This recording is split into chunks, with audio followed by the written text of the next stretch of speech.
오늘은 우리 전도를 쉬고 화요일 명절 연휴 동안 우리 전도하는 거 쉬겠습니다.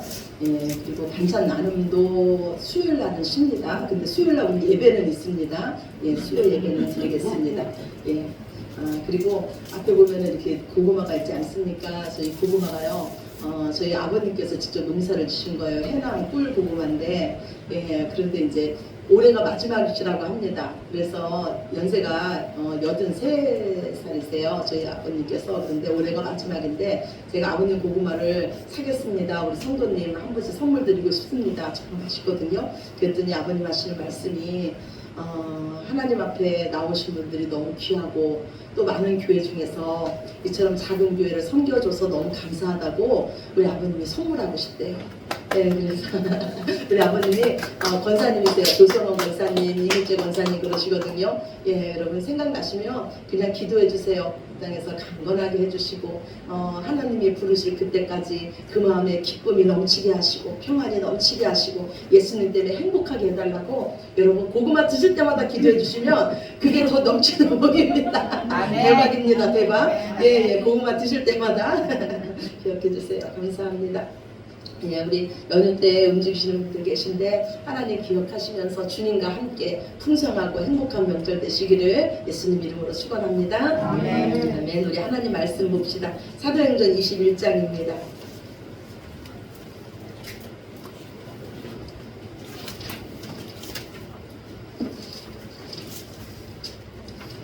사도행전 21장 37절부터 22장 3절까지 말씀이에요.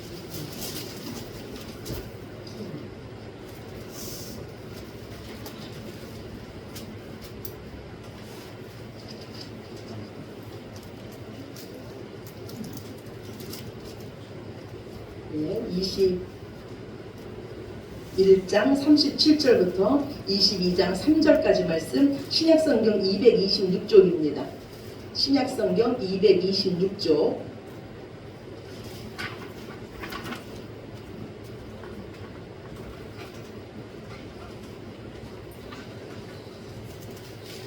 네, 226쪽 사도행전 21장 37절부터 22장 3절까지 말씀 우리 다 찾으셨으면 한 절씩 교독하겠습니다. 바울을 데리고 영내로 들어가려 할 그때에 바울이 천부장에게 이르되 내가 당신에게 말할 수 있느냐 이르되 내가 할라 말을 아느냐 그러면 내가 이전에 서요를 일으켜 자객 4,000명을 거느리고 광야로 가던 애굽인이 아니냐. 바울이 이르되 나는 유대인이라 소읍이 아닌 길리기아 다소시의 시민이니 청컨대 백성에게 말하기를 허락하라 하니 천부장이 허락하거늘 바울이 숭배 위에 서서 백성에게 선짓하여 조용한 히브리 말로 말하니라. 부용들아 내가 지금 여러분 앞에서 변명하는 말을 들으라. 그들이 그가 히브리 말로 말함을 듣고 더욱 조용한지라. 이에 이르되 나는 유대인으로 길리기아 다소에서 났고 이 성에서 자라 가말리엘 문화에서 우리 조상들의 율법에 엄한 교훈을 받았고 오늘 너희 모든 사람처럼 하나님께 대하여 열심히 있는 자라. 아멘. 우리 추석을 맞이해서요 곳곳에 현수막이 걸려있지 않습니까? 행복한 추석 되세요, 풍성한 추석 되세요 하면서 자신의 얼굴을 갖다 요새 사진까지 다 이렇게 내놨더라고요. 사진까지 놓고 말을 해요.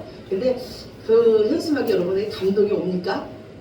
그냥 말풍선 같잖아요. 그런데 저는 그 현수막을 보면서 이런 생각을 했어요. 이때 우리 교회들도 현수막을 정말 걸었으면 좋겠다. 말풍선이 아니라 우리는 진짜 우리에게 풍성함을 주시고 진짜 우리 인생을 행복하게 하시는 그분을 우리가 알고 있기 때문이에요. 그분은 누구시냐면 저와 여러분을 사랑하시고 저와 여러분의 인생을 역전시킨 바로 예수 그리스도이신 줄로 믿습니다. 우리가 이런 말 많이 하죠. 더도 말고 덜도 말고 한가위 같기만 해라. 그만큼 풍성하단 말이에요. 그런데 한가위는요 순수한 우리나라 말이라고 합니다. 그래서 크다라는 한자에다가 가위는 가운데라는 뜻이래요. 그래서 한가위는요 음력으로 해서 음력 8월의 한 가운데 있는 큰 날이라는 뜻이에요. 예. 그렇다면은 이 말씀은 뭐냐면은 더도 말고 덜도 말고 한가위 같기만 해라. 이 말은요, 우리 인생의 모든 날들이 정말로 큰 날이 되기를 원한다는 거예요. 그러면 우리 평범한 우리 일상의 날들이 어떻게 큰 날이 될 수 있을까요? 여러분 한번 생각해 보세요. 우리 인생에, 여러분의 인생에 어떤 순간이 가장 큰 날이었습니까? 결혼한 날이었을까요? 아니면 자녀를 출생한 날이었을까요? 아니면 첫 집을 장만한 날이었을까요? 아니면 우리가 원하는 것이 이루어진 날이었을까요? 저는요, 말씀을 준비하면서 제 인생에 정말로 큰 날이 언제입니까? 하면서 생각을 해봤어요. 그런데 행복한 시기가 생각이 나는 게 아니에요.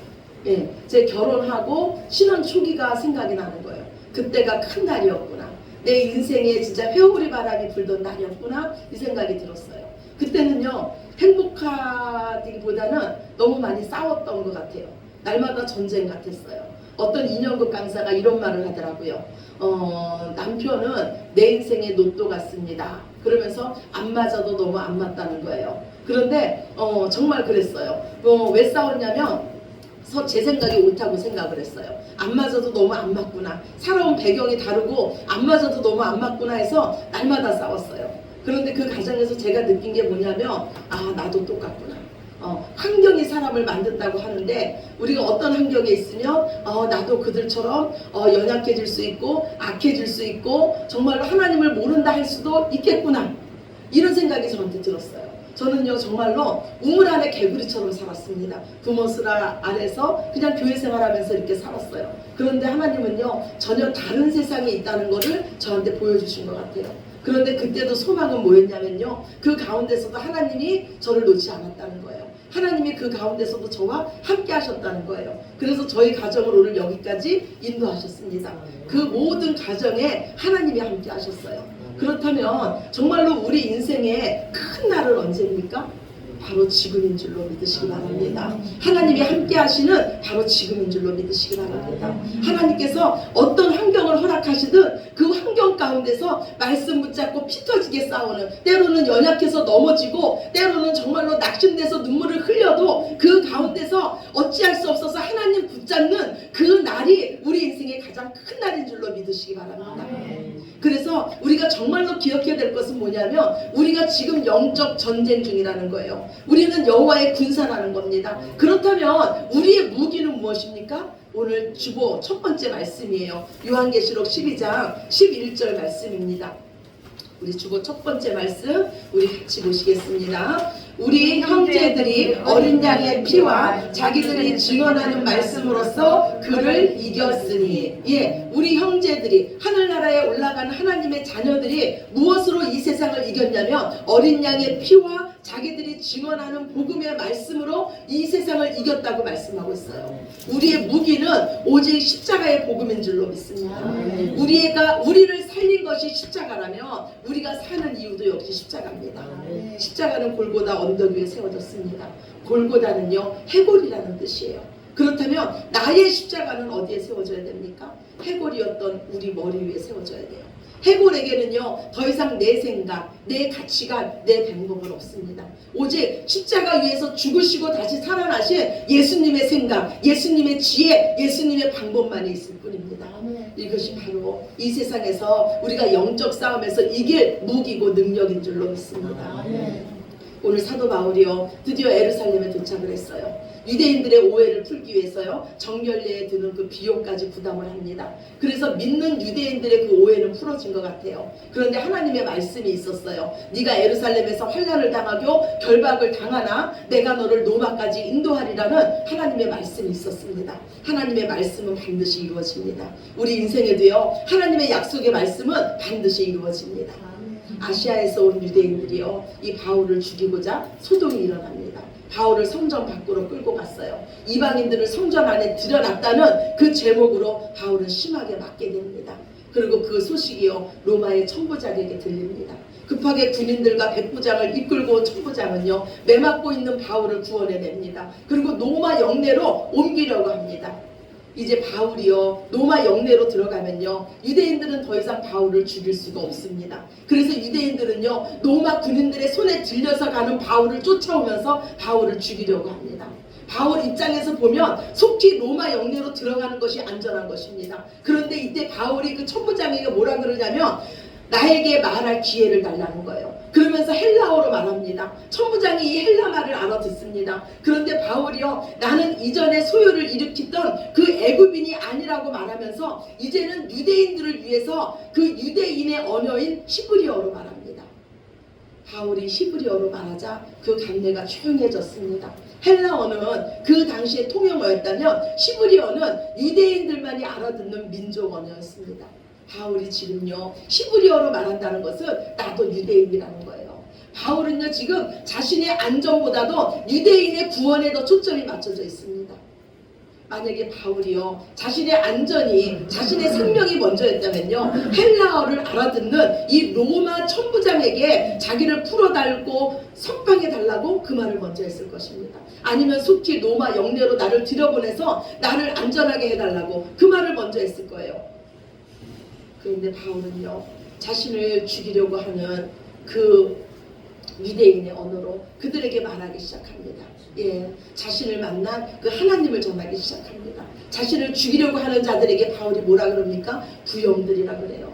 부형들아, 내 아버지요, 내 형제들이라는 거예요. 예, 자신을 죽이려고 하는 자에게 내 형제들아, 내 아버지여 이렇게 말합니다. 나도 당신과 같은 편이라는 거예요. 나도 당신들과 같은 유대인이고 나는 길리기아 다소에 났고 나는 유대의 그 율법의 최고 교사였던 가말리엘 그 제자였고 나도 당신들과 같이 율법에 의해서 하나님에 대해서 열심히 있는 자였다. 나는 예수 그리스도의 도를 반대해서 대제사장의 공문을 가지고 사람을 죽이고 사람을 가두고 옥에 가두는 일에 앞장섰던 자라고. 예, 나도 당신들과 같은 생각을 가지고 있었고 나도 당신들과 같은 사람이었다고 지금 바울은 말하고 있습니다. 그런데 이런 나를 다메섹에서 하나님이 만나주셨다고. 해보다 강한 빛이 하늘에서 내려왔고 하늘에서 하나님의 음성이 들렸는데 사울아 사울아 네가 어찌하여 나를 핍박하느냐. 그러자 사울이 하나님께 묻습니다. 주님 누구십니까? 내가 믿는 그 하나님 맞습니까? 그러자 하나님이 뭐라 그러십니까? 내가 박해하는 나사렛 예수니라. 바울의 전 존재를 흔드는 말씀이었어요. 나사렛 예수가 하나님이시라는 거예요. 시골 출신의 그 목수였던 그 아들이, 목수의 아들이 내가 그토록 기다리던 그 하나님이시라는 거예요. 예수님이 하나님이시라는 거예요. 내가 이제까지 하나님을 핍박하고 하나님을 죽이려 했다는 거예요. 이 하나님의 말씀에 하늘이 무너지는 것 같습니다. 이 하나님이신 예수님의 말씀을 들은 바울의 두 번째 질문이 무엇입니까? 주님, 제가 무엇을 하리이까? 주님, 제가 무엇을 하리이까? 지금까지는 내가 예수님이 하나님인 줄을 몰라서 그 예수님 믿는 자를 박해하고 죽이려 하러 다녔지만 이제 예수님이 하나님이시라면 내가 이제 예수님을 위해서 생명까지 바치겠습니다. 예수님, 나에게 무엇을 요구하십니까? 주님, 제가 무엇을 하리이까? 하나님은요 예수님의 제자인 이 아나니아를 통해서 바울의 사명을 알려줍니다. 오늘 본문 말씀이에요. 사도행전 22장 14절에서 15절 말씀입니다. 우리 함께 보겠습니다. 그가 또 이르되 우리 조상들의 하나님이 너를 택하여 너로 하여금 자기 뜻을 알게 하시며 그 의인을 보게 하시고 그 입에서 나오는 음성을 듣게 하셨으니 내가 그를 위하여 모든 사람 앞에서 내가 보고 들은 것에 증인이 되리라. 아멘. 예. 사도 바울의 사명은요 모든 사람 앞에서 예수님의 증인이 되는 거예요. 네가 예수님을 보았고 네가 예수님의 음성을 들었으므로 이제는 네가 보고 들은 것을 모든 사람에게 전하라는 거예요.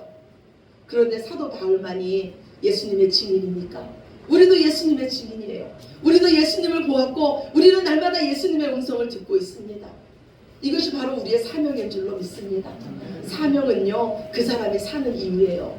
오늘 사명대로 사는 이 사도 바울을 하나님이 죽이십니까? 아니에요. 하나님은요 이 사도 바울을 로마 영내로 들여보내셔서 안전하게 로마까지 인도하신 줄로 믿으시기 바랍니다. 우리를 향하신 하나님의 뜻은 반드시 이루어집니다. 예수님은 우리에게 말씀하시길요 너희는 내가 한 일을 할 것이고 나보다 더 큰 일을 너희가 할 것이라고 약속해 주셨습니다. 이 말씀은요 우리가 예수님께서 하신 일을 우리가 어떻게 하고 예수님보다 더 큰 일을 우리가 어떻게 할 수 있겠습니까? 그것은 바로 복음이에요. 예수님께서 우리를 복음의 일꾼으로 삼으시고 우리에게 복음을 우리에게 위탁하여 주시고 우리를 복음의 제사장으로 삼아 주셨습니다. 그래서 천하 만민이 예수님을 믿고 복받는 자리로 그 예수님을 믿고 주께로 돌아오는 일에 저와 여러분을 부르신 줄로 믿으시기 바랍니다. 카자흐스탄에서 선교하는요 한재성 선교사님이 계셨어요. 이 선교사님 부부는요 어릴 적부터 교회에서 만났습니다. 8년간 연애 끝에 결혼을 했어요. 그리고 이 한재성 선교사님은요 그 가족과 함께 이 카자흐스탄으로 선교를 나갔습니다. 그런데 2004년에 그 아내 김진희 선교사님을 잃게 됩니다. 2004년도 9월 3일에요. 집에 이 사모님이 혼자 계셨어요. 그런데 괴한들이 침입을 한 거예요. 가난한 선교사님의 집에 돈이 없자 이 사람들은요 그 연약한 이 사모님을 짐승처럼 손발을 묶었습니다. 입에 재갈을 묶였어요. 그리고 둔기로 머리를 가격해서 이 선교사님은 그 자리에서 순교를 합니다. 예. 한 달이 지나면 결혼 10주년이 돼요. 그런데 아내는 그렇게 아버지의 부름을 받고 이 세상을 떠났습니다. 이 한 선교사님은요 카자흐스탄에서 태권도 전문인 선교사님이셨어요. 어느 날 길거리에서요 중국인으로 오해를 받아서요 아무 이유 없이 가족 전체가 다 집단 폭행을 당했습니다. 눈 보는 앞에서 아내와 아이들이 맞는 거예요. 그 순간 그들과 싸우고 싶었어요. 근데 성령님이 막아셨는지 손발을 다리가 꼼짝할 수 없었대요. 선교사가 현지인들과 싸우면 선교 사역을 막는 일이 될까봐 싸울 수 있었지만 하나님의 사랑 때문에 싸울 수 없었다고 합니다. 그 아내가 그 사랑하는 아내가 살해당한 후에요 말할 수 없는 슬픔과 고통이 있었어요. 그런데 이상하게 그 카자흐스탄 사람들을 미워할 수가 없었대요. 분한 마음보다는 그들이 더욱더 안타깝고 그들을 사랑하는 마음이 더 컸답니다. 이 한 선교사님의 마음에는요 이들은 하나님께서 사랑하는 사람들이고 예수님께서 핏값을 주고 사신 사람들이고 또한 아내의 순교의 핏값으로 산 귀한 백성이라는 생각이 드니까 더 그들을 버릴 수가 없었답니다. 그렇다면 이 한재성 선교사님이 특별한 사람입니까? 아니에요. 우리와 똑같은 사람입니다. 그런데 어떻게 그 아내를 죽인 자들을 위해서 그리고 그 나라를 위해서 이 선교사님은 또 헌신할 수 있습니까? 이 선교사님에게 하나님의 은혜가 있었기 때문이에요. 하나님의 사랑이 있었기 때문이에요. 한 영혼을 귀히 여기는 하나님의 마음이 있었기 때문입니다. 오늘 바울에게요 말할 기회가 주어졌어요. 자신을 해명할 기회가 주어졌어요. 풀릴 기회가 주어졌어요. 그런데 이 기회를 바울은요 자신을 위해서 사용하지 않습니다. 자신의 생명보다 복음이 귀했기 때문이에요. 이제 하나님은요 우리를 보내십니다. 우리에게 말할 기회를 주십니다. 우리도 명절 기간 동안에 우리의 부형들을 만나게 될 것입니다. 우리의 아버지들이요 우리의 형제들을 만나게 될 것입니다. 그 시간을 여러분 어떻게 보내시겠습니까? 오늘 주보 두 번째 말씀이에요. 아가서 2장 10절입니다. 아가서 2장 10절 말씀 우리 함께 보겠습니다. 나의 사랑 나의 어여쁜 자야 일어나서 함께 가자. 바위 틈 낭떠러지 은밀한 곳에 있는 나의 비둘기야 나로 내 얼굴을 보게 하라. 내 소리를 듣게 하라. 하나님 그러세요. 나의 사랑 나의 어여쁜 자야. 우리가 하나님 보시기에 그렇다는 거예요. 나의 사랑 나의 어여쁜 자야 이제 일어나자. 나와 함께 가자. 바위 틈 은밀한 곳에 있는 나의 비둘기야 내 얼굴을 보게 하라. 내 소리를 듣게 하라는 거예요. 하나님은 우리에게 하나님의 사랑을 부어주시고 하나님의 은혜를 부어주시고 이제 일어나자. 나와 함께 가자 그래요. 이제는 숨어있을 때가 아니라 복음으로 일어나라는 거예요. 그리고 우리의 얼굴을 복음을 전하는 우리 목소리를 하나님에게 들리게 하라는 겁니다. 이번 추석이 우리가 가장 사랑하는 가족에게 복음을 전하는 기회가 되시기를 간절히 축원합니다. 살리는 것은 영입니다. 그런데 예수님이 말씀하시길요 내가 너희에게 들려준 말이 복음의 말이 영이요 생명이라고 말씀합니다. 그래서 우리를 살리는 것은 오직 복음인 줄로 믿습니다. 이 세상에서 복음이 필요 없는 자는 아무도 없어요. 모든 사람에게는요 해결돼야 할 문제가 있고 아픔이 있습니다. 그런데 이 모든 것의 답은 오직 복음인 줄로 믿습니다. 날마다 복음으로 사는 우리의 모든 인생이 모든 일상이 하나님 앞에 가장 큰 날인 줄로 믿습니다. 하나님의 은혜의 통로로 복음을 전함으로써 이번 명절이 더 행복하고 풍성한 명절이 되시기를 우리의 가문에 복을 주시기를 원하시는 예수 그리스도의 이름으로 축원합니다. 아멘. 네, 우리 기도드리겠습니다. 사랑과 능력의 아버지 하나님, 모든 영광을 오직 아버지께 올려드립니다. 우리를 사랑해 주셔서 우리를 눈동자처럼 귀히 여겨주시며 먼저 복음의 말씀을 들려주시고 그 사랑이 얼마나 귀한지 알게 하여 주셨으니 감사합니다. 이제 우리 안에 하나님의 은혜가 있습니다. 우리 안에 하나님의 사랑이 있습니다. 주님, 이번에 이 명절 연휴 기간은 우리가 복음 전할 기회입니다. 우리가 말할 기회입니다. 하나님 앞에 우리의 음성을 들려드릴 기회입니다. 주님이 기회를 놓치지 않게 하여 주시옵소서. 우리가 복음 전할 때에 그들의 막힌 담이 무너지며 하나님 그들의 세밑장이 부서지며 오직 장애물이 제거되며 그들의 하나님의 사랑으로 온전히 변화되는 것을 우리가 보게 하여 주시옵소서. 하나님께 영광 올려드리는 귀한 시간들이 되게 하여 주시옵소서. 모든 영광을 아버지께 올려드리며 사랑이 많으신 예수 그리스도의 이름으로 간절히 기도드렸습니다. 아멘. 다 같이 자리에서 일어나셔서